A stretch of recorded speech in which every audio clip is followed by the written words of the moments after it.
Though I walk through the valley of the shadow of death, the darkness surrounds me, I will not fear, no. I will not fear, no. Though I walk through the valley of the shadow of death, the darkness surrounds me, I will not fear. Sing. I will not fear.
created with the sound of his voice.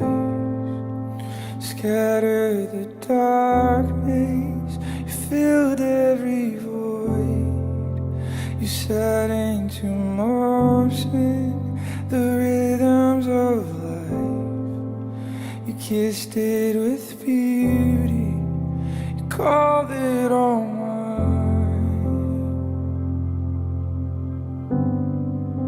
You called it all mine.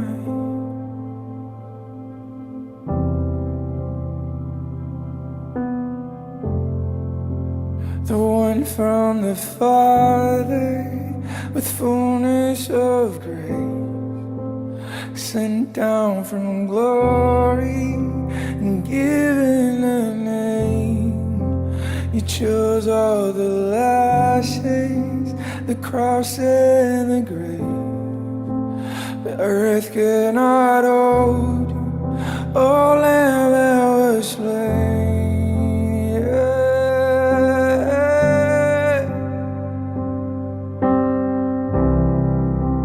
God of resurrection, giver of redemption, you never change, oh you stay the same.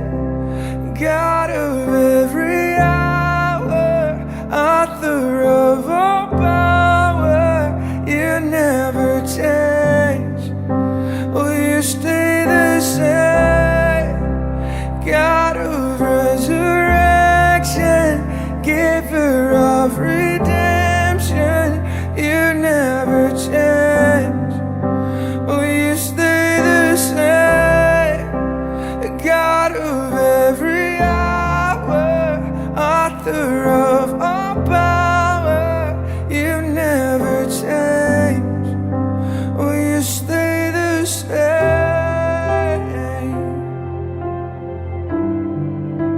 I know you stay the same.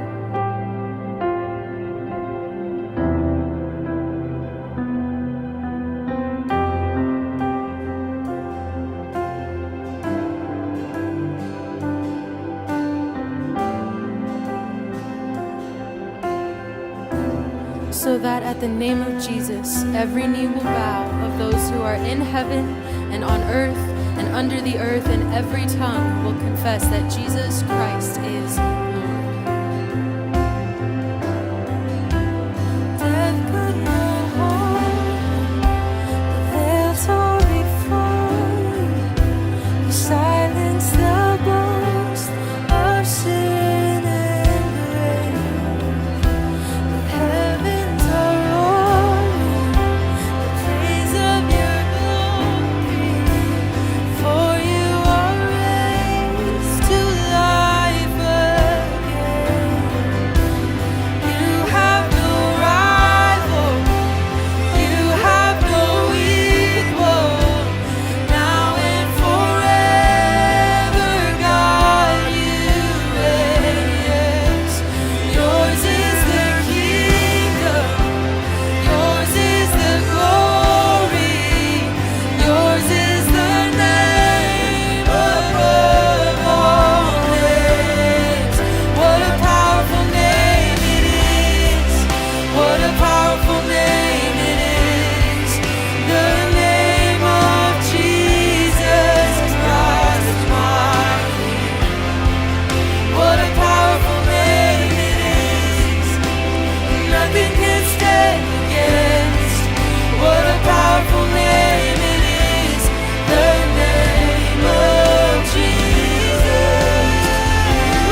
shelter, I was an orphan. Now you call me a citizen of heaven. When I was broken, you were my healing. Now your love is the air that I'm breathing. I have a future, my eyes are open, 'cause when you called my name, I ran like rain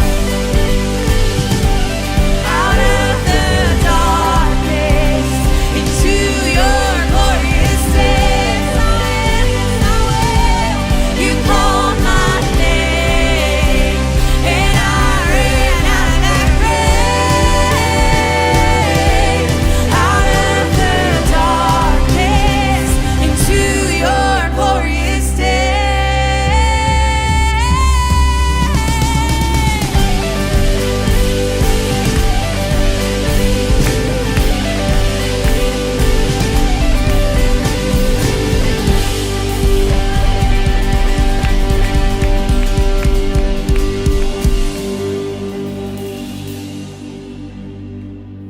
Hello and happy Easter. My name is Sherry Benke and I want to welcome you to Community Online. Today is the day we celebrate that Jesus is alive. I am so glad that you're here. As we get started, let me encourage you to share this link via text or social media with your friends, family members, coworkers, and neighbors. We would love for them to join us, and your invitation can make that happen. So go ahead and share this link right now. If you're new to Community, let me say a special welcome to you. We would love to hear from you so that we can learn your name and start to get to know you. Simply text HELLO to 331-226-1686 to access our online communication card. Fill that out and someone will reach out to you in the next couple days. And don't forget, you can also reach out for prayer during this service by texting PRAY to that same number or by clicking on the prayer button. Our prayer team would love to pray for you. Here at Community, we are committed to helping people find their way back to God. People just like me and people just like you. All of us are on a spiritual journey, and at Community, we believe that journey is better traveled together. That's why we celebrate together weekly in services just like this one, to help one another grow in our love for God. It's why we connect in the week in small groups to grow our relationship with others in the church. And it's why we join together to contribute our time, talents, and treasures to love the world the way God loves the world. We call these three practices the 3 C's: celebrate, connect, and contribute. And we believe that there is always a next step for every one of us to take and grow as a 3C Christ follower. In fact, now is a perfect time to take a next step in the area of connect by joining a small group. We want every person at Community to have a meaningful relationship in the church, and the best place for that to happen is in a small group. Small groups meet at various times throughout the week. Some are online, some meet in person, and now is the perfect time to get connected because we're right in the middle of signups for our spring small group term. You can find all the information to join a group on our website at communitychristian.info or by texting group 331-226-1686. There is a group ready to welcome you. In a few minutes, lead pastor Dave Ferguson is going to bring us the Easter message. But first, let's take time to give back to God. This is a time in our service when we give generously to further the work God is doing in our church and through our church. The gifts that are given during this time fuel our mission to help more and more people find their way back to God. So I encourage you to give generously right now. You can do that through the Community app or by texting GIVE to 331-226-1686 or by clicking on the Give button. You can also send a check to our mailing address in Naperville. And as you give, let's take a look back at how people are finding their way back to God in today's Be the Church moment.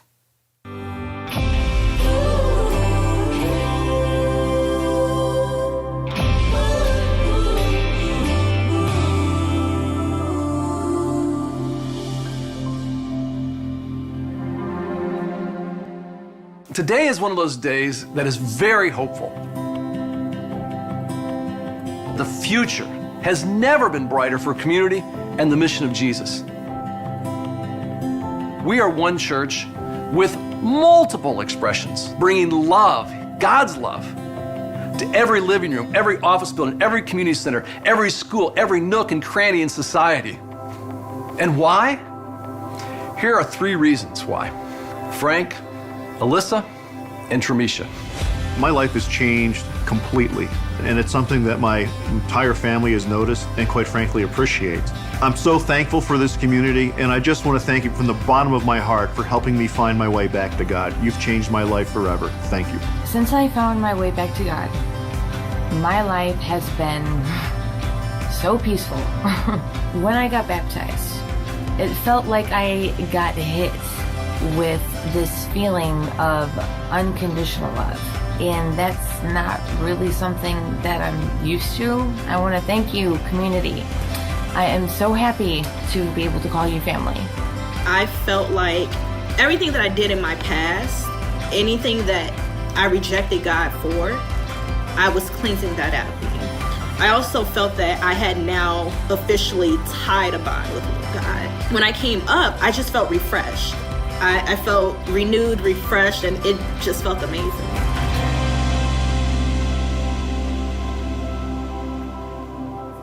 Happy Easter, community. To get us started, I need you to help me with something this Easter morning.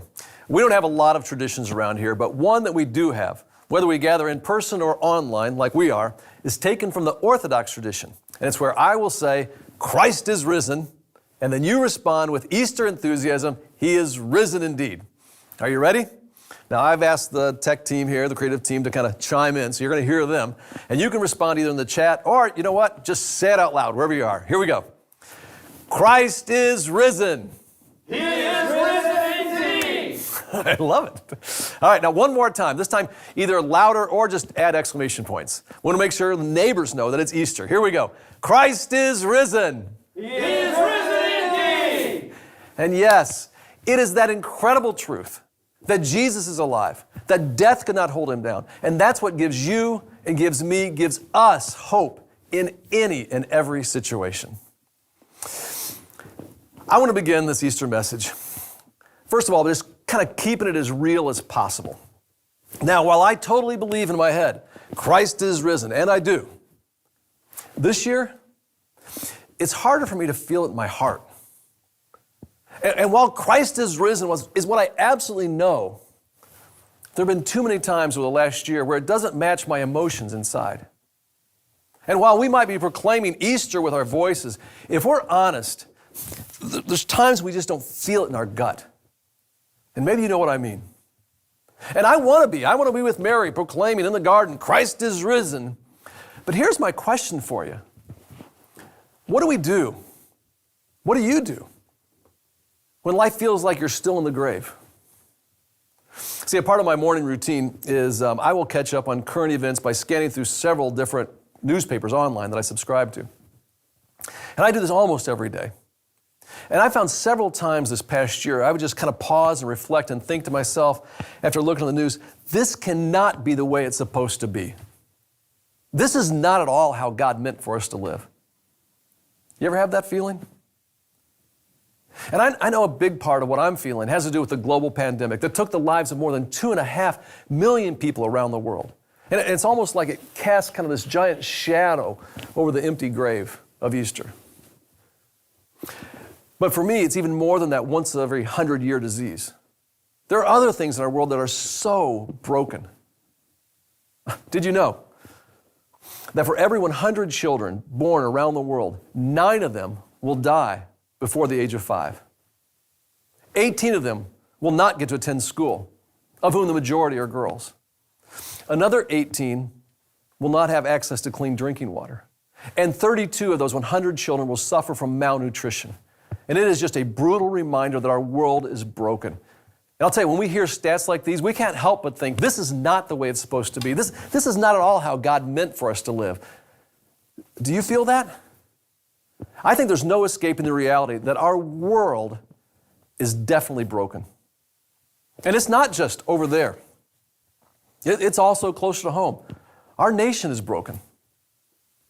Last week, the heartbreak took place in Boulder, Colorado, with 10 lives needlessly lost. And I'm texting friends I know there to see if they're okay. The week before, 8 lives were lost in Atlanta 6 of them Asian American women, murdered. And you would think these things would unite us, but even our pain seems to divide us. You see, in our pain, we should come together and console one another. But the truth is, we don't trust one another as a nation or as individuals. Our teaching team did a little homework. Back in 1964, 77% of Americans said they trusted the U.S. government. Yeah, we trusted. By 1997, that number dropped 13% to 64% of Americans said they trusted the U.S. government. Today, only 30%, actually less than 30% of Americans fully trust our government. And strangely, we are unified about not trusting our government, but not all of us for the same reasons. And it's not just a distrust of our political leaders. We don't actually even trust each other. When researchers asked Americans if we trust each other, 70%, a staggering 70% of Americans said, the people around me, no, they can't be trusted. Now, these people, I can't trust them. So trust has been broken at the highest level and also at the interpersonal level. And until we can restore that broken trust, our nation is broken. And again, it leaves me with that feeling, this is not the way it's supposed to be. This is not at all how God meant for us to live. And this brokenness, it's not just, over there or out there, but it's in here. We're all broken by something. We've all hurt someone and or have been hurt by someone. And we all share the condition of brokenness, even if our brokenness is not equal. And every one of us, if we're the least bit introspective, we've kind of looked at our lives, at least parts of our lives, and maybe you are today and going like, no, this is not the way it's supposed to be. This is not how God meant for me to live. And I know, you see me frequently here. I'm kind of in a leadership role, delivering hopefully what you think is a thoughtful message. I got a Bible nearby. And because of that, it'd be very easy for you to think somehow, I don't share the same struggles as you do. Well, I do. Just ask my wife, okay? There have been times over the last year where I was afraid. And you know what? God gave me every reason to be faithful. There's times when I have doubts, deep doubts, and I obviously probably have more reason than you even to trust God. Times when I was angry, when the appropriate response should have been just deep gratitude, gratefulness. And all that stuff just kind of reminds me I'm broken. We all know it. We all feel it. And I think we all hate it. Our world, our nation, and our lives are broken. And when we're brave enough to look at these broken realities, man, it can't help but just kind of break our hearts. It's like we're living in some sort of Humpty Dumpty world that's shattered into a million pieces on the ground. A world where all of our efforts and all of our resources, all the king's horses, all the king's men can't quite put it back together again. Now, let me clarify. When I say we're broken, it doesn't mean that every part of life doesn't work. No, we still have friends. We still have some good days, right? We still have jobs. Life kind of works, but it's broken. I was trying to figure out how to illustrate this. Maybe this will work for you. For most of my adult life, I was a member of the crappy car club. And part of the reason I was a member of the crappy car club is I just refused to spend money on a brand new car. It didn't make sense to me, and so I'd always buy used. But then on top of it, I would never take care of them. And so if you're buying used and then you don't take care of them, that is not a great formula. I'll tell you what, if you've ever had a crappy car, just join me, just name it right now in the chat. Just name that car, join the crappy car club with me, all right? For a long time, I drove a Honda Civic, which is a good car. But mine, the one I had, I bought it used, and by the time I had it for a couple of years, everything was broken except the engine. Radio was broke, air conditioning was broke, CD player, who uses CDs, but it was broke. And now, here's the deal. It would get me from point A to point B, but only really the engine worked. Everything else was broken. Before that, I had a Toyota Paseo, and it was even worse. Just brutal. Now, one of the nice things, though, about having a crappy car is you don't need an anti-theft system. I mean, just looking at the car is enough of a deterrent. Nobody's going to steal that. Before that, I literally had a Toyota Corona. I've mentioned this before, and people go, oh, you mean a Corolla. No, a Corona. Yes, just like the virus. Now, these cars I'm talking to you about, they didn't start broken. Once upon a time, they were brand new. They worked perfectly. But by the time I got them and then abused them, yeah, they worked, point A, point B, but they were broken. And I use that kind of as an example because as I look at our world and I look at our country and life, I kind of feel the same way. Yeah, it works. We're getting from point A to point B most days, but man, it's broken. It's broken. And I think that leaves us with two really big questions to wrestle with this Easter. And here's these two big questions. First of all, how did we get here in this broken place? And then secondly, do we have any real hope? How did we get here, and do we have any real hope? Those are two of the biggest questions in the human experience. I mean, in a lot of ways, they're the most fundamental questions of our existence. We're all broken in different ways. We all have scars, and we all kind of walk through life with, a unique limp. But at the same time, we're searching for hope. Now, to answer these two big questions, I want to tell two stories of two journeys. The one story, it starts out good, but ends in death. And the second story starts out with death, but ends with hope. And here's the thing, you get to pick which story you want to live. The one that ends in death, or the one that ends in hope. And I'll tell you what, if at any point you decide you want hope, do this. Just text the name, pull out your phone, just text the name Jesus to 331-226-1686. Just text that, and we'll follow up with you. Now, the first story is the journey of what I'm going to call from the garden to the grave.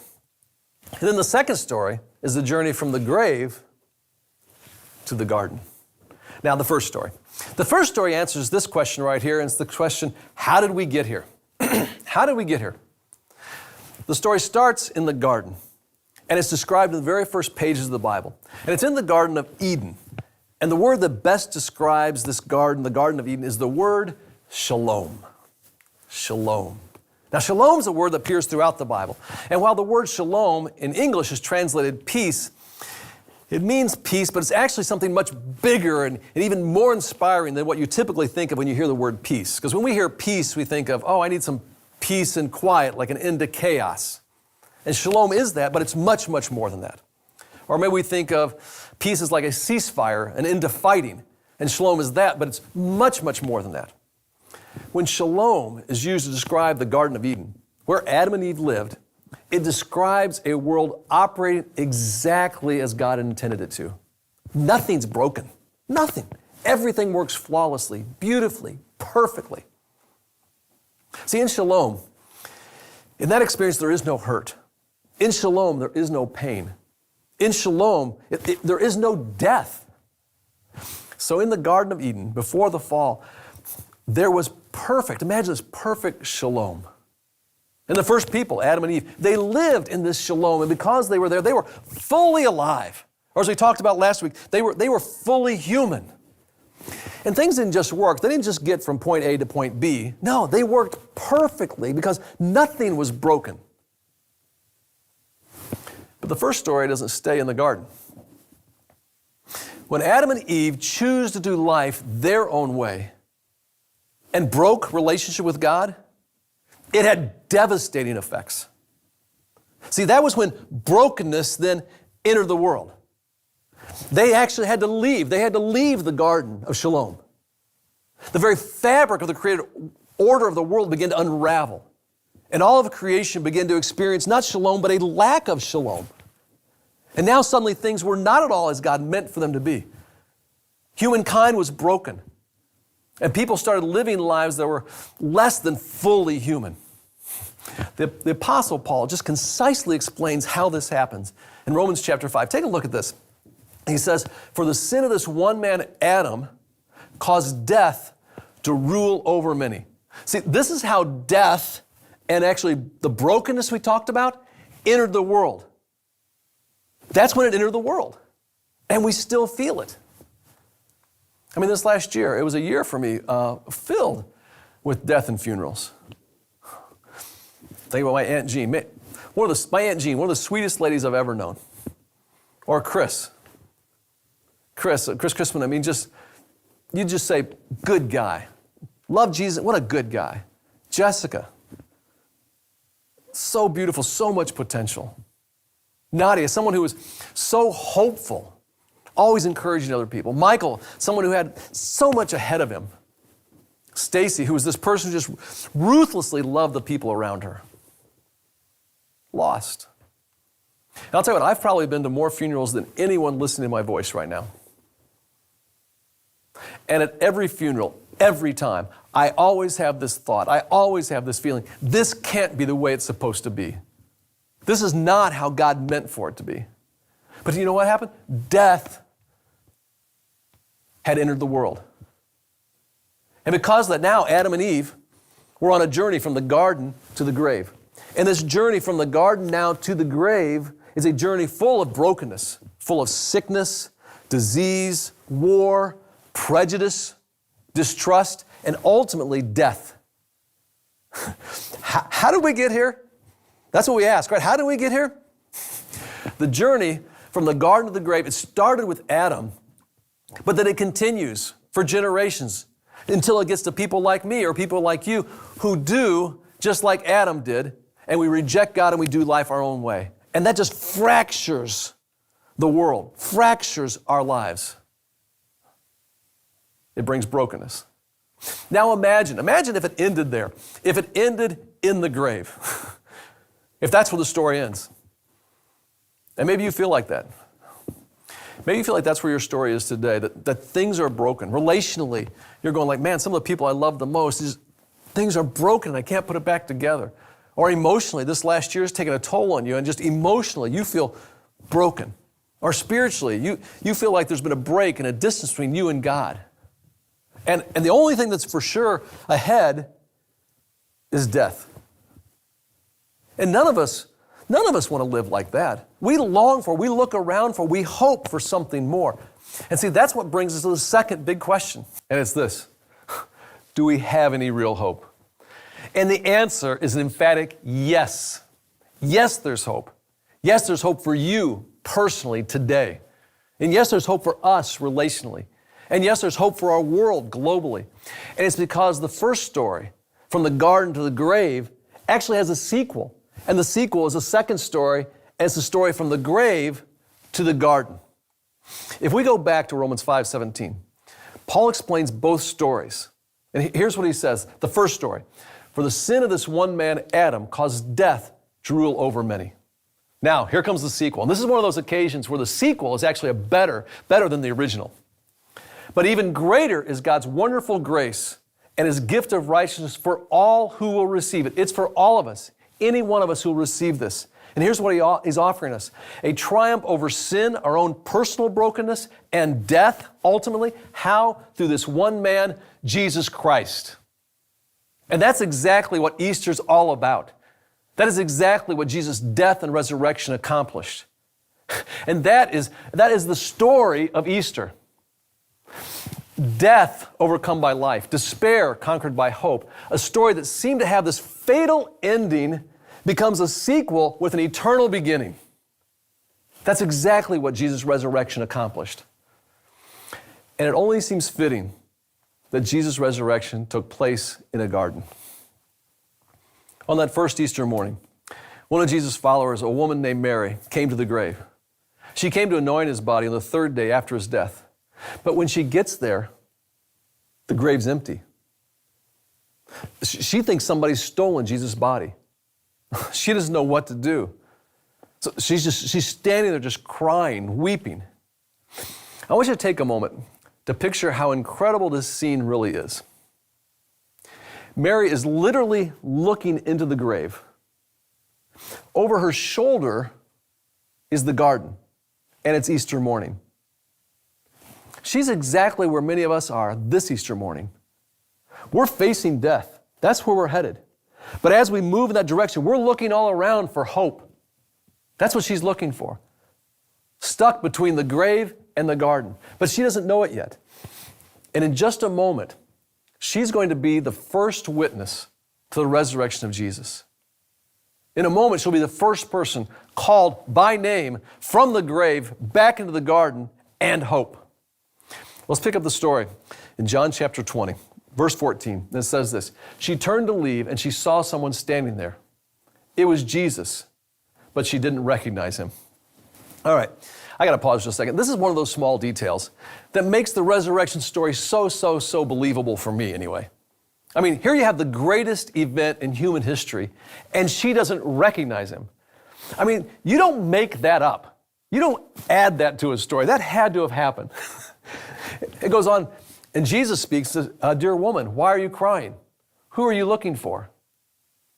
She thought he was the gardener. Oh my, this is now becoming like a blooper reel, right? "Sir," she said, "if you've taken him away, tell me where you've put him, and I will go and get him." Mary still doesn't quite get it. She doesn't understand what's happening, not yet. And then it happens. Jesus says, "Mary." Hey, Mary. Mary. He says her name. Jesus is speaking to her now words of hope. And she turned to him and she cries out, "Teacher, Jesus, it's you." Can you imagine hearing a guy that you thought was dead call out a name? And not just any name, but your name. And just like that, hope entered her world. And you see, that's how hope enters your world. And it's the only hope for our world. Christ is risen. He is risen indeed.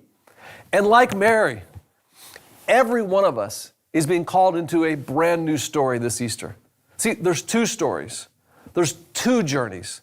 The journey from the garden to the grave, and the journey from the grave to the garden. And all of us, we have a choice. And let me ask you, which journey are you on?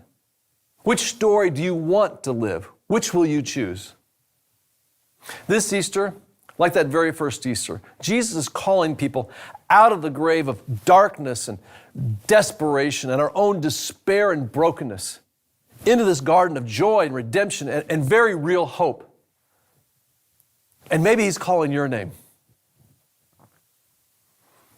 Michael, Stephanie, Alia,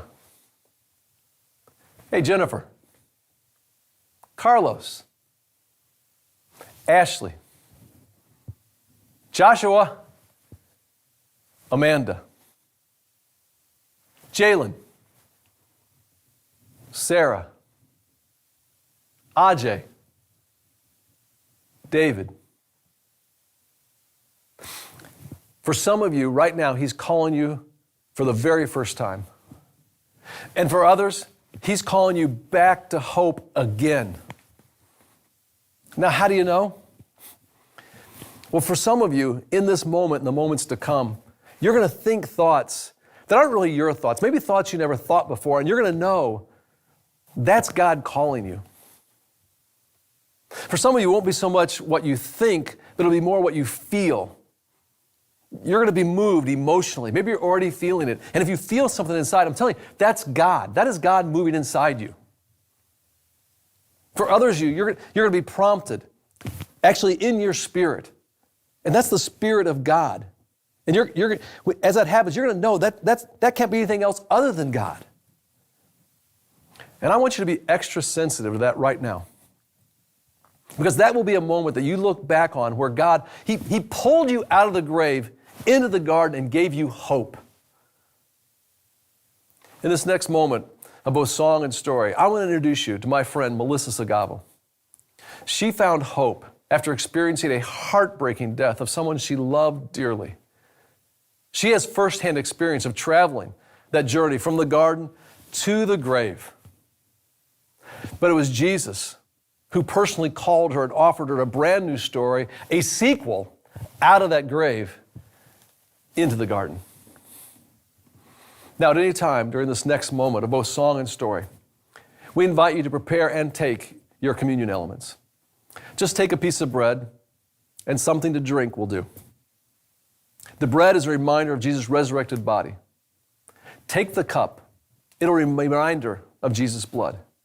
And as you do, you're saying yes to Jesus, a Jesus who's calling you out of the grave into the garden.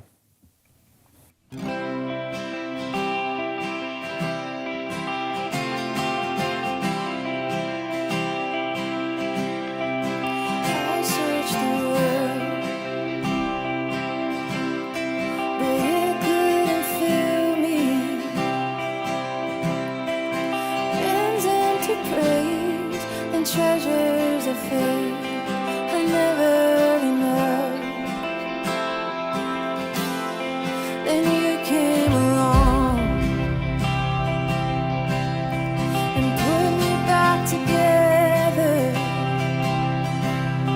and every desire is now satisfied here in your love. Oh, there's nothing better than you. There's nothing better than you, Lord. There's nothing, nothing is better than you. My name is Melissa Sagavo, and this is my story. I met my husband Bizo in college. We dated for 4 years and got married in 2005, and we were really happy. And we had always had a dream together to go to his home country, Papua New Guinea, to serve people. He was offered a job in 2013 in New Guinea, and so we went, started a new life overseas. He was working, I was teaching art, and we had a beautiful life together. We were building a home, and it was awesome. My husband was playing soccer, and all of a sudden he threw his hands up and fell backwards on the field. I was terrified. It was a flurry of activity. They started CPR. They worked on him for 45 minutes, and that was it. He was gone. So I was sitting on the floor of the clinic with my babies. They had been there at the game watching him play, watched him go down, and then there were tons of people and it was chaos. And so I had to tell them, hey, yeah, Daddy isn't here anymore. I'm a strong girl. I kind of pull myself up by my bootstraps and kind of make it and figure it out and be okay. But when I think about them not having their dad, it's a whole nother story.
We had to leave New Guinea. I started a teaching job here in the States. We moved in with my parents, and it was so hard. It was so rough.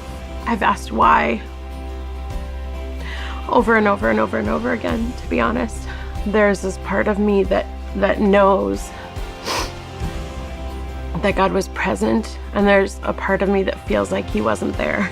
And that's really hard to reconcile. When we were still in New Guinea, after we had buried Bizo, I decided to break a bunch of dishes, the dishes we registered for when we got married. Threw them together against big sheets of plywood with loud blaring music, and I cried and I screamed and I swore. I just kind of let those dishes have it. So with all those broken dishes, we swept them up, put them into buckets. I think I had 3 or 4 big buckets full of dishes, and I made a beautiful mosaic on the top of his grave, and his brother poured the cement for me. That was super healing for me because I felt like I had a space to let that rage out, and I had a place where I was able to declare, this isn't right, this isn't fair. But then I was able, with that brokenness, to gather all those pieces together and make something beautiful out of it. You turn mourning to dancing.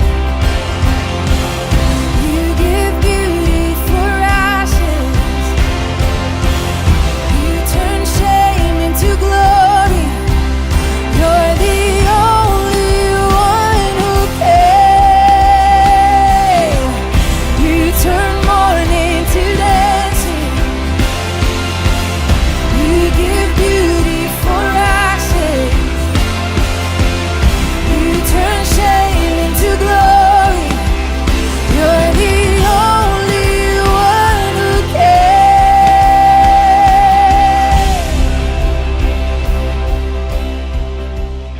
The truth is that anyone who has experienced what I've experienced knows that the pain of this kind of grief is always there. But what I can tell you, I have seen God at work consistently, all along the way. After getting to work with a grief coach and having that just really kind of change my perspective and sort of get me to the other side of the grief, I had an opportunity to train to become a coach. And I said, yes, why, let's do that. I mean, what is life if we don't, utilize even the most broken parts of our stories and the most painful things, despite tragedy, despite being in a position where you feel like you don't know how you're going to survive it. You can still trust God in the middle of that. He's big enough to hold our sorrows and our grief and our pain and death.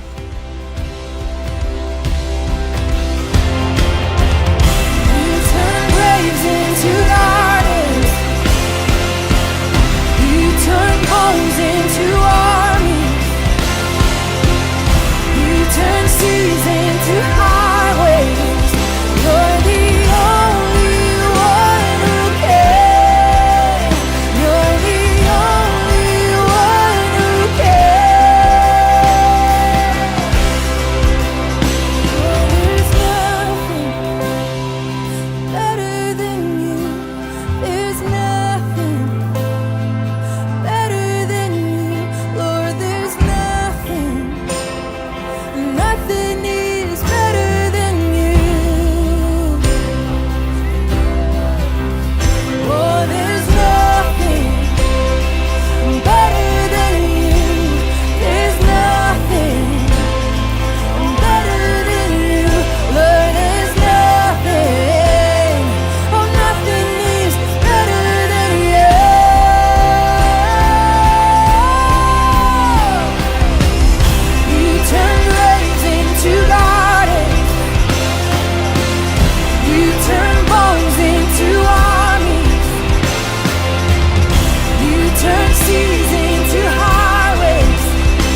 He turns mourning into dancing, gives beauty from ashes, turns shame into glory. Jesus is the only one who can. What I want to offer you this Easter is hope. The exact same hope that my friend Melissa found, that can be yours. So do me a favor right now. Go ahead and take out your phone. You probably have it near you. Maybe reach into your pocket or pull it out of your purse, wherever it is, just grab your phone. As you heard today, there are two stories. One that ends in death and one that ends in hope. And if you want hope, just text the name Jesus to 331-226-1686. That's right, just JESUS to 331-226-1686. You see, our mission here at Community is to help people find their way back to God. We want to come alongside you and help you on that journey from the grave to the garden, to help you find hope, the hope that Jesus offers every one of us. But let me ask you, did you at any point today, during our time together, sense that God was maybe calling you? I mean, for some of you, it feels like it's just something that has to change. That's the thought that comes to your mind. Something has to change. If that was your experience, I'm telling you, God was calling you. For others of you, you found yourself kind of emotional, unusually so. You felt something you don't normally feel. If that was your experience, that's God moving inside you. For still others, maybe it was a tug kind of in your spirit. That's God's Spirit calling you. And if that's the case, here's what I want you to do. I want you to respond by texting the name Jesus to 331-226-1686. And when you do, we'll follow up with you and help you take your next steps in your new story with Jesus. Now, maybe the next step will be a part of an Alpha small group where you can meet with others and discuss some of life's biggest questions and learn more about what it means to be a follower of Jesus. Or maybe the next step is to be a part of Explore Community and to learn more about our church and how you can get involved. Or maybe the next step is to take our baptism class and learn more about this important step of publicly declaring a new direction and a new story with Jesus. We're here to help you find your way back to God. So go ahead right now. On your phone, just text Jesus to 331-226-1686 so that someone from Community can follow up with you soon. See, Easter's all about Jesus bringing hope into your life and your situation. And He invites every one of us to journey with Him from the grave to the garden. And my prayer is that you'll say yes to a God who's calling your name. Happy Easter, Community.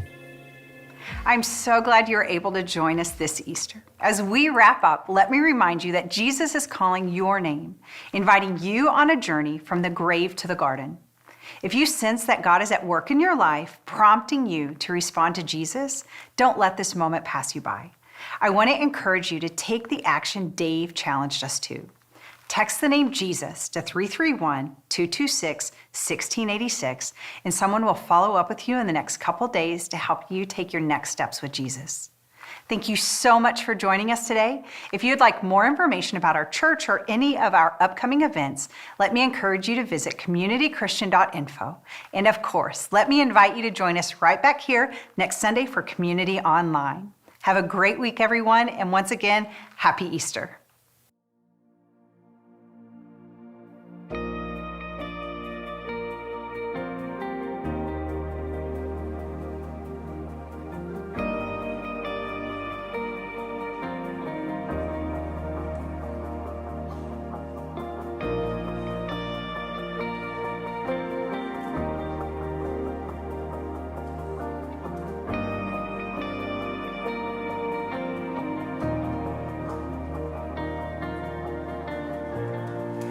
Though I walk through the valley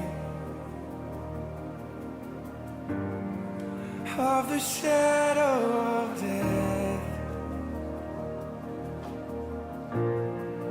though darkness surrounds